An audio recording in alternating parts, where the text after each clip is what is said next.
at Qumran site. It is very hot. I don't know if you can see it from the bus, but it's very sunny. So make sure to take your hats, make sure to drink your water and take your water with you. We're going to see the village. We're going to visit that. So we'll go through the museum, talk about a few things, and then we'll go and sit there. Yes. So what he read is what's been found in writing? Not everything they did in the video, but they speak about that are found in writing, which we'll speak about outside. So let's go through the museum. They put together for safekeeping, and they used to hide these bases in the caves all around us. We're going to see some of these caves. But it's a place. We're going to see many, many more. They have around 16 of those in this very small village. As you heard in the video, it was very important for them to be purified, and they used to go to the mikveh twice every day.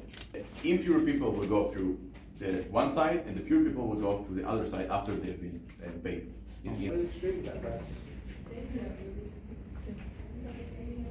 Oh, that's interesting. Is that group of belief still around?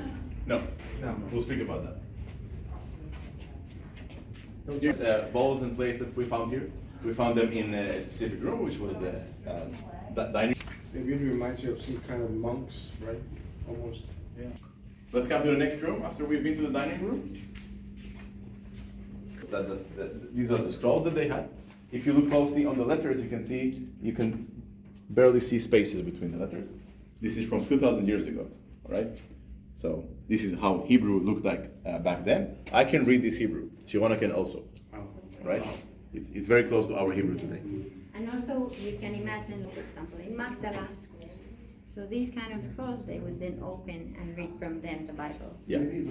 Wait, let me check that I'm not. No, okay, sorry, that's not the one. But which is the community rules, like you have a rules booklet when you come to policy of the sect or the organization.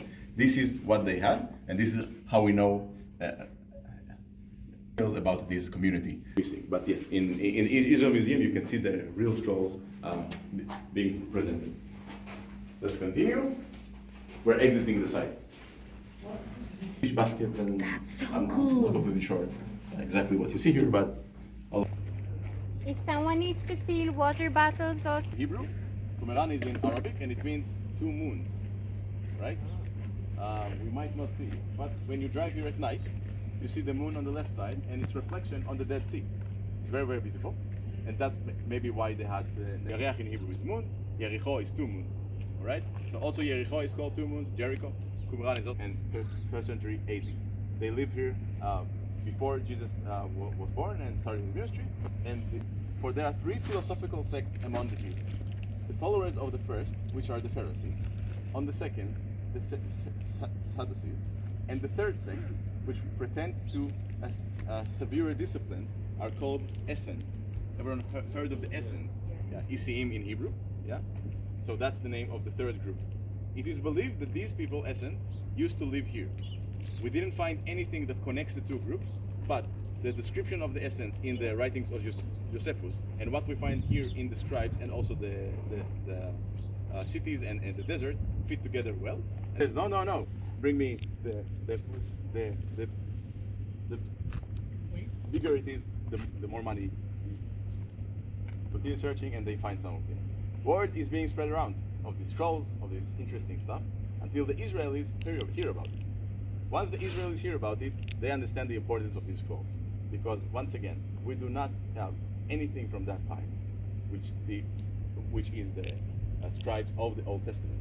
The oldest we have is a book called Keter Aram Tzuba, which was found in Aram, which is a complete Old Testament book, and it's from the 7th century, okay, AD, of missing gap we have. So they find these scrolls, and everyone starts running around the caves here and searching the scrolls. Now, some of the scrolls are in very bad condition because they have to take them to experts to open them very, very slowly.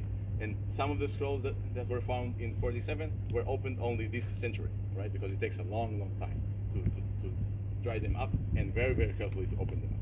And he sold it forward. And some of the scrolls went all around the world, yeah. And they made all the way to Jordan or to different areas. And the Jews start their pursuit of buying everything they can, okay? And we have a very interesting story of the person that excavated here and found many of the scrolls his son finds more scrolls in the U.S. later, and many stories about this whole. They can present them sometimes, but we have many scrolls. The third one. So we had the sect writings, Old Testament books, and outside books. I don't know how you call it in English.